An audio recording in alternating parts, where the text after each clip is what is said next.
Well, here we are. It's another scorcher. Nice little pop-up tent set up. A little bit of shade from the sunshine. I'm sweating as it is. I don't need any more. Today's plan, I think what I'm going to do, I originally had thought of doing a lot of work before I tried to start it. But after looking online and seeing how hard it is to get part, not hard, I guess, how long it's going to take to get any parts to the house from the States, um, I would never get started. So what I'm going to do is I went to the local parts store, just crappy tire, got new plugs, new oil filter. I'm going to do the things that I can do now with locally purchased things so I don't have to wait.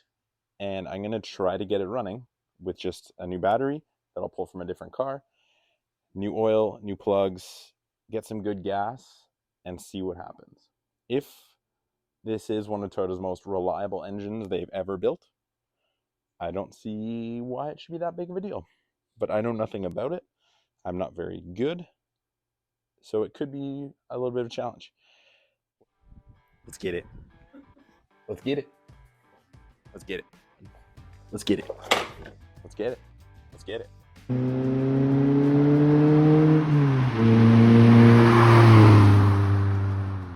What I'm going to start with is I'm just going to do a quick little clean underneath here, a little bit of degreaser, see if I can get it polished up a little bit, not much, maybe 5-10 minutes, and then we'll start doing the nitty gritty. So nothing is overly tight, so it shouldn't be too hard to take stuff apart. It looks like someone was in here before already. I don't know if they had the battery out or what, but everything seems to be finger tight. So we'll just let's run a little time lapse and see what happens. You can see how dirty the rag is right from the start. It was a brand new rag, but I filmed the whole 20-minute cleaning in vertical, so I had to redo it and fake it just so I could have a clip for this. All right, so quick little clean all done. Probably hard to see from the time lapse. Old air filter, pretty gnarly. I do have, it was brand new in the box, in the trunk.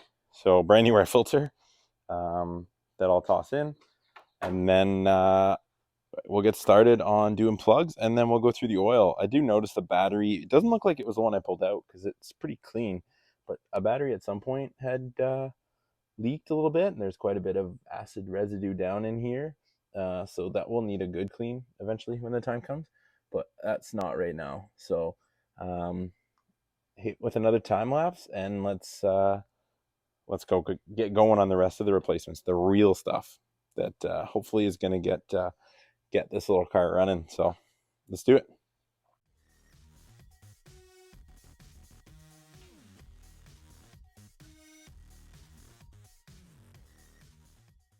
All right, plugs are changed, air filters in. Next, we'll do oil.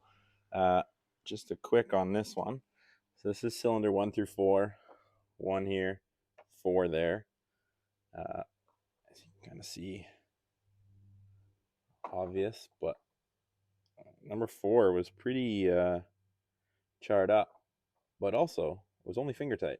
I got the socket on and the extension of my fingers, and it was already coming out. So I'm guessing that's why we had some. I have no idea. I'm going to use a word, could be wrong. Detonation issue in there, maybe. Who knows?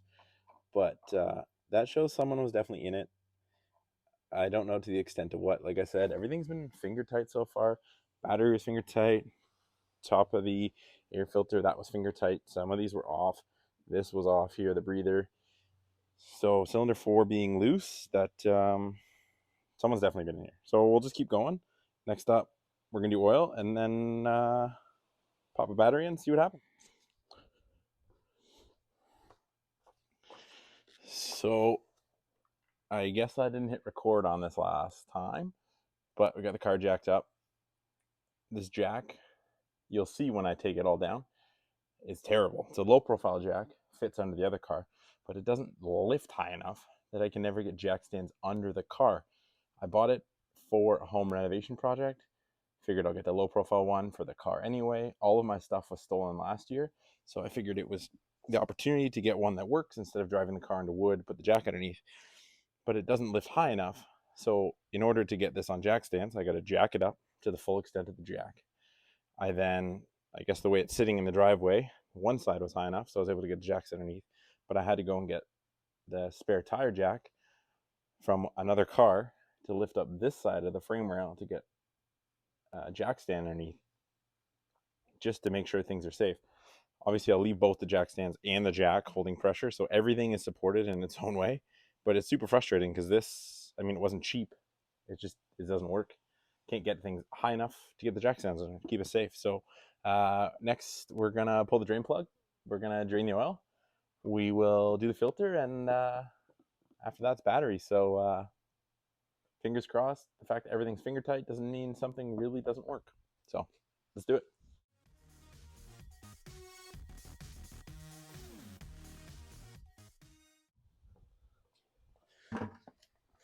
So I got the drain plug loose. I actually smashed my hand at the same time, as you always do. It's super swollen now. And when I bought my drip tray this morning, I said, God, I hope that is big enough. And turns out it's not. Definitely not big enough. There's definitely fuel in the oil, which again, I don't know anything. I hope that's not really bad. Um, so it filled up the drip tray really fast. So I'm just gonna have to transfer to this bucket until I can get rid of it, so I can actually drain the oil, because it's not big enough. And thankfully, I was under there. I had a feeling it was gonna be a problem, so I was able to put the plug back in so it didn't overflow and go all over the driveway and down onto the road. So we'll put the old stuff into here so it's safe and it's not going to overflow, and then we'll drain the oil.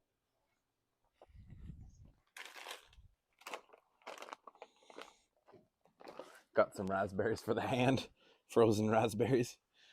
So I did 2 full drip trays of oil slash gasoline. So it's just dripping out there now. I guess I'll pop the top cap off and let it just drain through.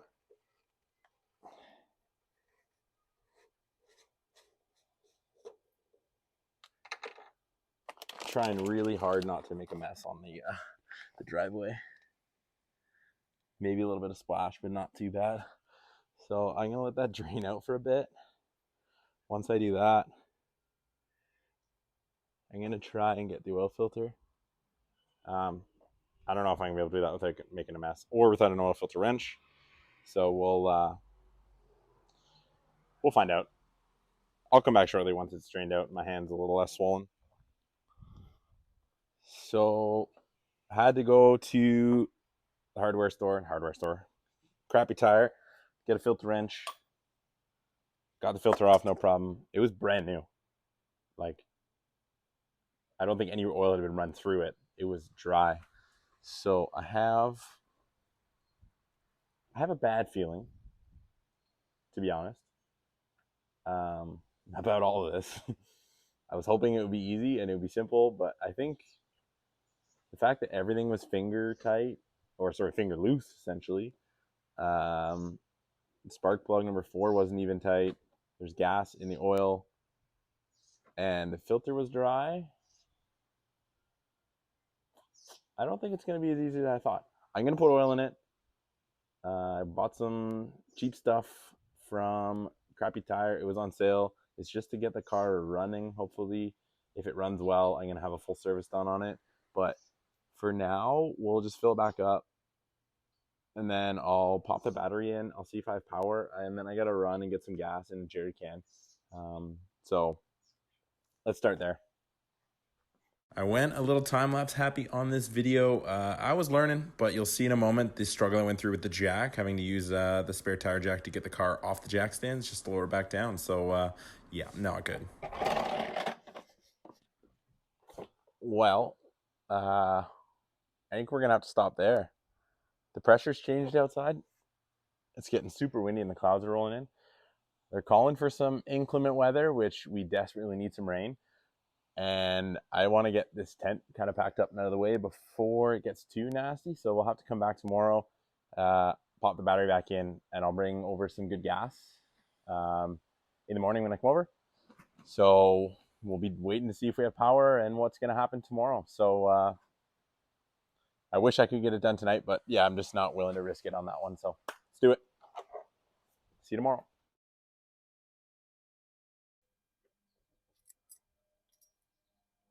I don't know how to turn anything on.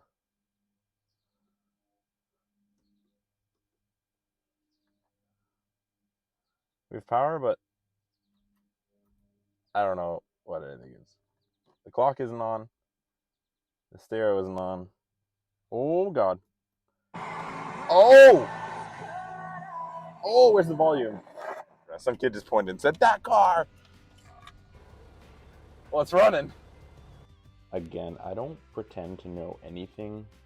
And then they're both getting slammed in the garage for the night, which weirds me out because normally I don't buy stuff that works.